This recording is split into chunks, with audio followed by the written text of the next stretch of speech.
बिस्मिल्लाहिर्रहमानिर्रहीम। अस्सलाम वालेकुम। डियर स्टूडेंट्स, हम नर्वस कोऑर्डिनेशन के बारे में भी पढ़ चुके हैं और एंडोक्राइन कोऑर्डिनेशन के बारे में भी पढ़ चुके हैं। आज हमने दोनों मेथड में कंपैरिजन करना है कि नर्वस कोऑर्डिनेशन किस तरह केमिकल कोऑर्डिनेशन या हार्मोनल कोऑर्डिनेशन के साथ सिमिलर है और किस तरह दोनों में डिफरेंसेस हैं। तो पहले हम इस बात को वाज़ेह कर लें कि केमिकल कोऑर्डिनेशन का मतलब क्या है। तो बेटा, केमिकल कोऑर्डिनेशन का मतलब एंडोक्राइन कोऑर्डिनेशन या हार्मोनल कोऑर्डिनेशन है कि जो हार्मोन की मदद से कोऑर्डिनेशन हो रही है उसको हम केमिकल कोऑर्डिनेशन का नाम देते हैं।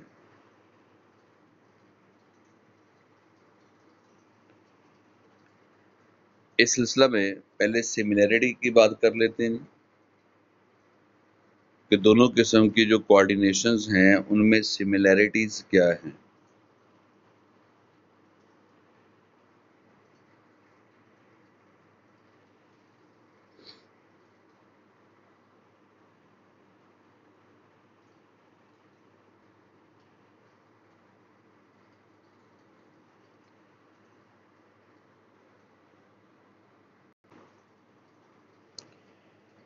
तो नर्वस कोऑर्डिनेशन और केमिकल कोऑर्डिनेशन के आपस में सिमिलैरिटीज क्या हैं? पहली सिमिलैरिटी ये है कि दोनों कोऑर्डिनेशन में केमिकल मैसेंजर इस्तेमाल होते हैं कि अगर एक बॉडी पार्ट वर्क परफॉर्म कर रहा है तो दूसरे बॉडी पार्ट को उसकी इत्तला, उसकी इंफॉर्मेशन जिस केमिकल कंपाउंड की मदद से दी जा रही है उसको मैसेंजर कहते हैं। हाँ, वो एक अलग बात है कि एक तरफ इस केमिकल मैसेंजर को हार्मोन कहा जाता है और नर्वस कोऑर्डिनेशन में इस मैसेंजर को न्यूरोट्रांसमीटर कहा जाता है, लेकिन है तो दोनों केमिकल कंपाउंड ही। दूसरी सिमिलरिटी कि केमिकल मैसेंजर जो है वो extra cellular space of body में आएगा, फिर ये अपना फंक्शन परफॉर्म करेगा। इसको जरा समझ लीजिए कि extra cellular space of body का मतलब क्या है। वो आपको याद हो कि ये न्यूरॉन कोऑर्डिनेशन के लिए ये सेकंड न्यूरॉन के साथ कनेक्शन बनाता है। इस कनेक्शन को हम साइनेप्स का नाम देते हैं और दोनों न्यूरॉन, जैसे रेड और ब्लू वाला जो डायग्राम में सामने नजर आ रहा है, दोनों न्यूरॉन के दरमियान एक गैप होता है। वैसे तो इस गैप को हम साइनेप्टिक क्लेफ्ट का नाम देते हैं, साइनेप्टिक क्लेफ्ट, लेकिन अब इसको एक्स्ट्रा सेलुलर स्पेस का नाम भी देंगे क्योंकि ये दोनों न्यूरॉन से बाहर की जगह है। ये न्यूरॉन की आउटसाइड रीजन है। साइनेप्टिक क्लेफ्ट कह लो या इसको एक्स्ट्रा सेलुलर स्पेस कह लो। अब इस न्यूरॉन से जो न्यूरोट्रांसमीटर मॉलिक्यूल रिलीज होते हैं, ये न्यूरोट्रांसमीटर मॉलिक्यूल पहले इस साइनेप्टिक क्लेफ्ट में आते हैं, यानी एक्स्ट्रा सेलुलर स्पेस में। उसके बाद फिर ये सेकंड नेक्स्ट न्यूरॉन की मेम्ब्रेन पे अटैच होते हैं, पोस्ट सिनेप्टिक मेम्ब्रेन पे अटैच होते हैं। यानी तब तक ये कोऑर्डिनेशन नहीं होगी जब तक एक न्यूरॉन से रिलीज होने वाले न्यूरोट्रांसमीटर एक उसके इर्द गिर्द की खाली जगह पे सिनेप्टिक क्लेफ्ट पे नहीं आएंगे। आप ये नहीं कह सकते कि एक न्यूरॉन से जो न्यूरोट्रांसमीटर रिलीज हो रहे हैं वो कोऑर्डिनेशन के लिए डायरेक्ट नेक्स्ट न्यूरॉन में पे अटैच हो रहे हैं, या फिर वो डायरेक्ट किसी ग्लैंड या मसल की मेम्ब्रेन पे अटैच हो रहे हैं। नहीं, पहले वो एक स्पेस के अंदर जमा हो रहे हैं जिसको हम एक्स्ट्रा सेलुलर स्पेस, या उसको हम क्या कह रहे हैं, सिनेप्टिक क्लेफ्ट। इसी तरह अगर आप हार्मोन्स की बात कर लें तो आप समझ लें कि ये एंडोक्राइन ग्लैंड है जिसके अंदर ये हार्मोन मॉलिक्यूल पड़े हुए हैं। एंडोक्राइन ग्लैंड या एंडोक्राइन सेल है। फिर ये यहाँ पे कहीं पे टारगेट सेल है जिसको हार्मोन ने जाके कंट्रोल करना है। अब ये नहीं हो सकता कि बेटा एंडोक्राइन ग्लैंड से हार्मोन निकले और वो डायरेक्ट जाकर टारगेट सेल पे एक्ट करे। नहीं, पहले ये हार्मोन ब्लड वेसल के अंदर दाखिल होंगे और ब्लड के थ्रू ट्रांसपोर्ट होंगे।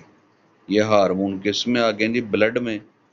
अब बेटा ये ब्लड का जो फ्लूइड होता है ना, प्लाज्मा, उसमें डिजॉल्व होकर ये हार्मोन ट्रांसपोर्ट होता है। ये किसी रेड ब्लड सेल या वाइट ब्लड सेल के अंदर एंटर नहीं होता। तो जो ब्लड हम यहाँ पे कह रहे हैं, इस ब्लड को भी आप क्या नाम देंगे, एक्स्ट्रा सेलुलर स्पेस। उसके बाद जब ये सेल के करीब पहुंचेगा तो यहाँ से भी हार्मोन डायरेक्ट सेल पे नहीं आएगा, बल्कि सेल के इर्द गिर्द जो स्पेस होती है जिसको टिश्यू फ्लूइड का नाम देते हैं, पहले हार्मोन उधर आएगा, उसके बाद ये टारगेट सेल के ऊपर एक्ट करेगा। तो किस्सा मुख्तसर ये हुआ, आसान अल्फाज ये हुए कि न्यूरोट्रांसमीटर हो या हार्मोन हो, दोनों मैसेंजर को टारगेट तक जाने के लिए पहले इसके इर्द गिर्द की जो स्पेस होती है वहां पे जाना पड़ता है, जिसको हम एक्स्ट्रा सेलुलर स्पेस का नाम देते हैं। फर्क इतना है कि नर्वस कोऑर्डिनेशन में यही एक्स्ट्रा सेलुलर स्पेस क्या होगी, सिनेप्टिक क्लेफ्ट, और हार्मोनल कोऑर्डिनेशन में, केमिकल कोऑर्डिनेशन में यही एक्स्ट्रा सेलुलर स्पेस कौन सी होगी, दैट इज ब्लड या टिश्यू फ्लूइड। एक और सिमिलैरिटी देखते हैं। दोनों मेथड का मकसद कोऑर्डिनेशन है कि जो डिफरेंट बॉडी पार्ट्स वर्क कर रहे हैं उनके काम को एक दूसरे के साथ इंटीग्रेट करना है, एक दूसरे की सपोर्ट करवाना है। एक और सिमिलैरिटी, ये कोऑर्डिनेशन के प्रोसेस तब तक स्टार्ट नहीं होते जब तक उसके लिए कोई प्रॉपर स्टिमुलाई ना हो। तो फिर ये दोनों मेथड ऑपरेट होते हैं। ज़ाहिर है ये स्टिमुलाई इंटरनल भी हो सकती है या फिर ये एक्सटर्नल भी हो सकती है। और एक्चुअली पर्पस दोनों कोऑर्डिनेशंस का क्या है, कोऑर्डिनेशन क्यों करवाई जाती है, कि ताकि बॉडी के तमाम पार्ट अपने नॉर्मल फंक्शन परफॉर्म करते रहें, यानी बॉडी का होमियोस्टेसिस मेंटेन रहे, बरकरार रहे। तो यह जी 5 किस्म की सिमिलैरिटी हैं, 5 टाइप की सिमिलैरिटी हैं नर्वस कोऑर्डिनेशन में और हार्मोनल कोऑर्डिनेशन।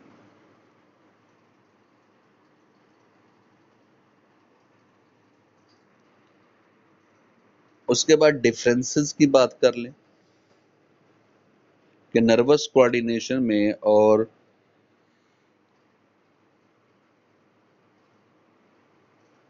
हार्मोनल कोऑर्डिनेशन में डिफरेंस क्या है।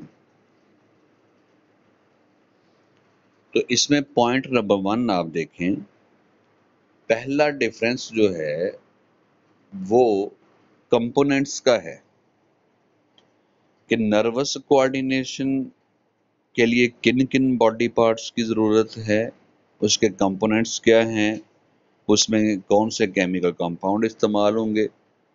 तो नर्वस कोऑर्डिनेशन में बेसिकली न्यूरॉन, चाहे वो सेंसरी न्यूरॉन है, एसोसिएटिव न्यूरॉन है या मोटर न्यूरॉन है, और उन न्यूरॉन की सपोर्ट के लिए जो सेल्स होते हैं न्यूरोग्लाइल सेल्स,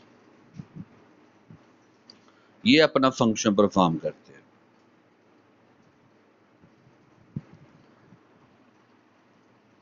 तो नर्वस कोऑर्डिनेशन के कंपोनेंट क्या हो गए? Neurons and neuroglial cells. Chemical coordination में कौन से बॉडी पार्ट रोल प्ले कर रहे हैं? इसमें एंडोक्राइन ग्लैंड्स और न्यूरोसेक्रेटरी सेल्स। इस पॉइंट को जरा समझिएगा। एंडोक्राइन ग्लैंड का तो पता है कि इनसे हार्मोन रिलीज होते हैं। ये न्यूरोसेक्रेटरी सेल कौन से हैं?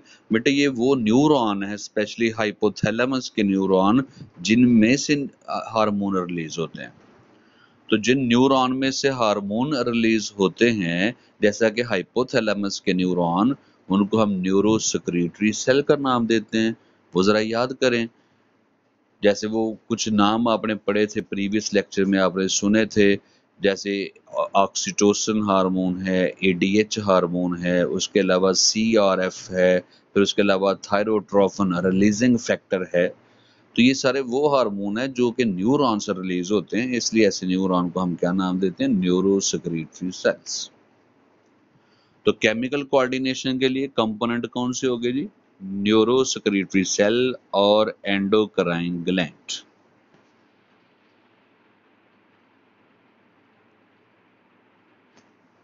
उसके बाद पॉइंट नंबर 2 देखना है जी, डिफरेंस नंबर 2।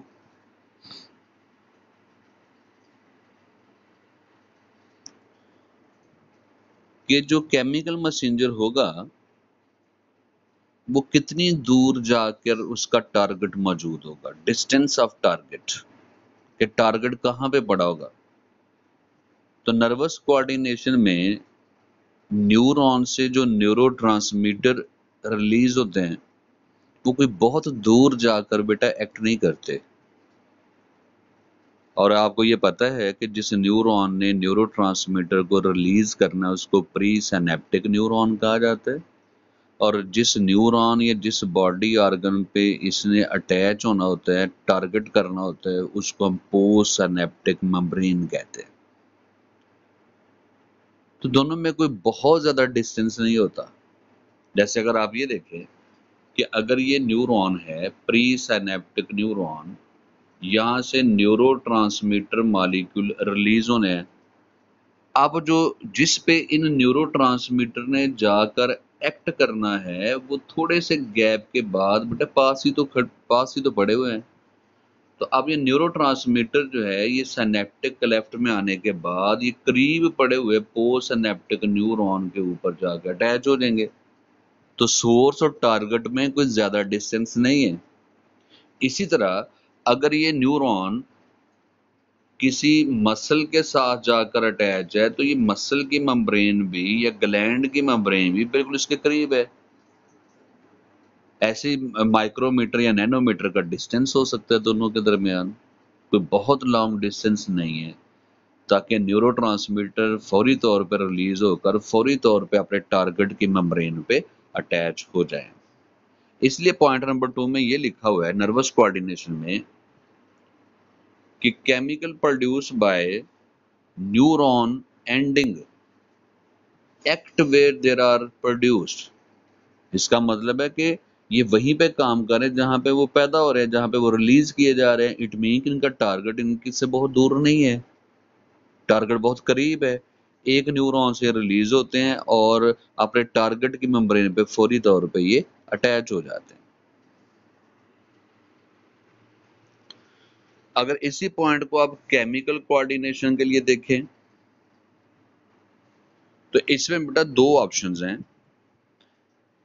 कि यहाँ पे इनका टारगेट करीब भी हो सकता है और दूर भी हो सकता है, दोनों ऑप्शंस मौजूद होती हैं। अब करीब और दूर वाले में देखें, अगर न्यूरॉन में से हार्मोन प्रोड्यूस हो रहे हैं, न्यूरॉन में से हार्मोन प्रोड्यूस हो रहे हैं तो पिट्यूटरी ग्लैंड तो हाइपोथैलेमस के साथ ही अटैच है। तो इट मीन जो हाइपोथैलेमस के न्यूरॉन हैं उनका टारगेट पिट्यूटरी ग्लैंड उनके बहुत करीब है। लेकिन अगर पिट्यूटरी ग्लैंड में से कोई हार्मोन प्रोड्यूस हो रहा है तो उसके टारगेट उससे दूर है। जैसे एडीएच हार्मोन अगर पिट्यूटरी ग्लैंड से रिलीज हो रहा है तो बेटा ब्लड के थ्रू इसने किडनी तक जाना है।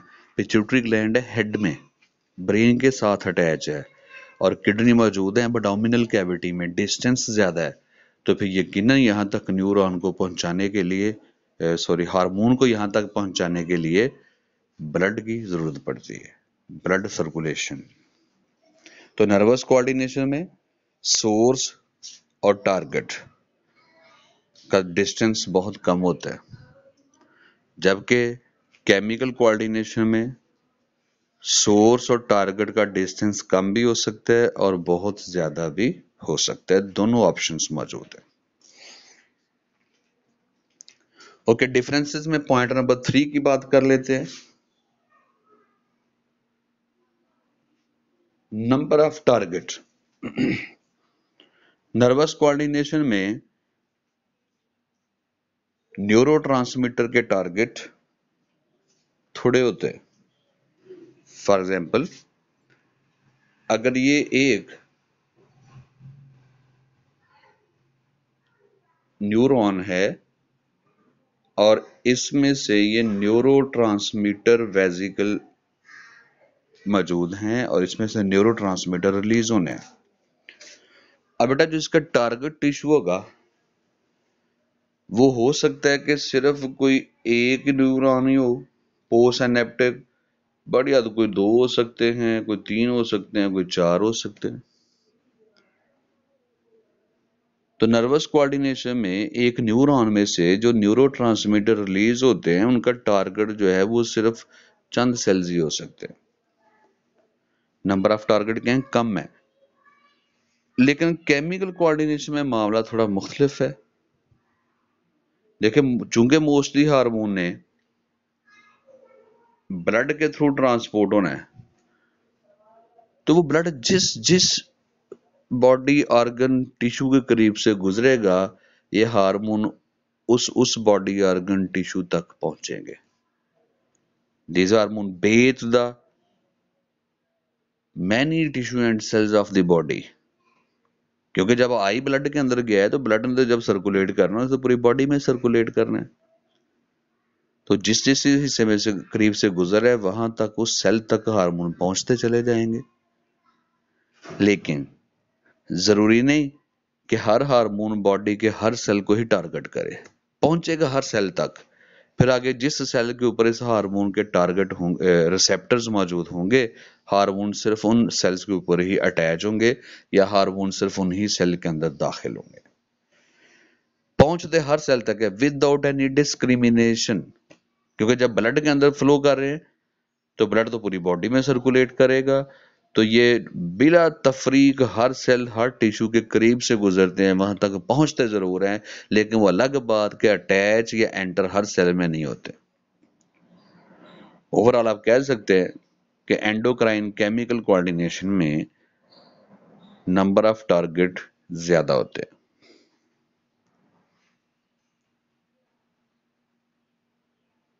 अब पॉइंट नंबर 4 जो है ये है स्पीड ऑफ कोऑर्डिनेशन। ज़ाहिर है, देखें जी, जब आपने खुद कह दिया कि नर्वस कोऑर्डिनेशन में सोर्स और टारगेट का डिस्टेंस बहुत कम होता है, तो इसका मतलब आप ये कह रहे हैं कि ये कोऑर्डिनेशन जल्दी हो जाएगी, इमीडिएट हो जाएगी, फौरी तौर पे हो जाएगी। और हार्मोनल कोऑर्डिनेशन में फिर वही 2 ऑप्शन है। ये कोऑर्डिनेशन जो है वो जल्दी भी हो सकती है और इसको ज्यादा लंबा अरसा भी लग सकता है। तो इसमें आप पॉइंट नंबर 4 देख सकते हैं।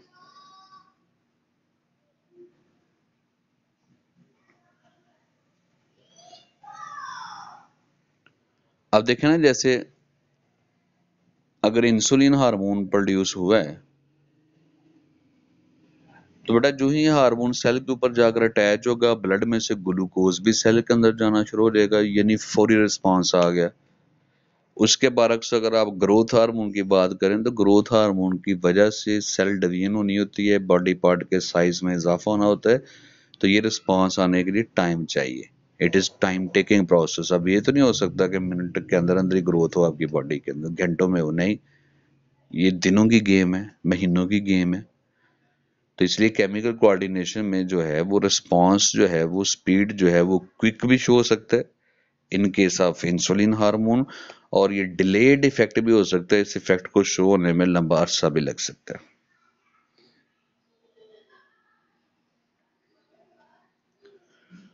ओके, पॉइंट नंबर 5 है कि नर्वस कोऑर्डिनेशन में जो मैसेज या सिग्नलिंग की जाती है वो किस फॉर्म में होती है, तो वो सिग्नलिंग एक तरह की वेव ऑफ इलेक्ट्रिकल पोटेंशियल है, जिसको हमने एक्शन पोटेंशियल और नर्व इंपल्स कहा था।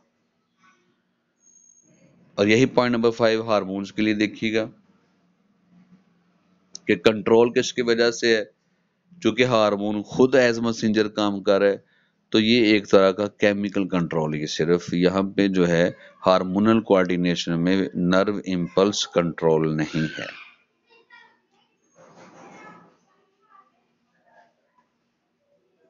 पॉइंट नंबर 6 देखें,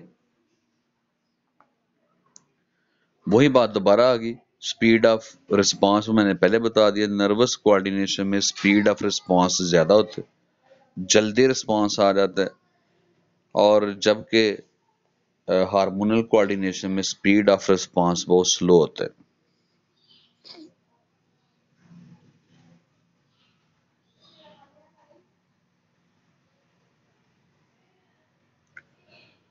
पॉइंट नंबर 7 बड़ा दिलचस्प है जी।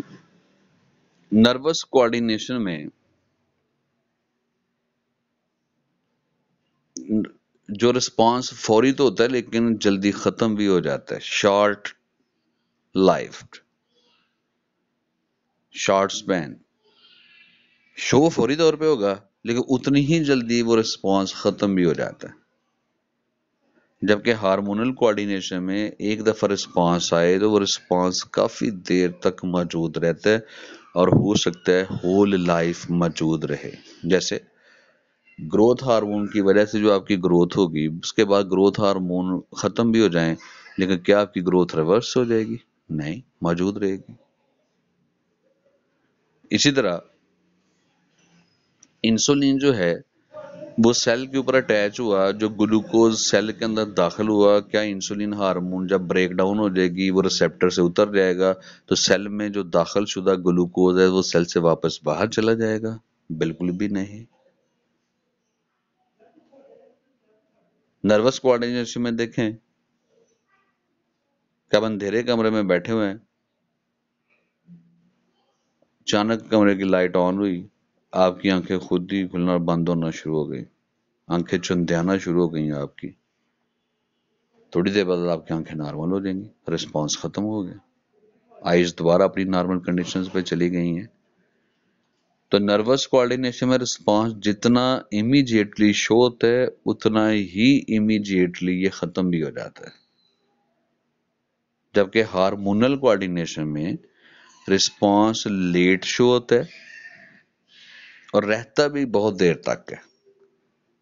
It is not short lived.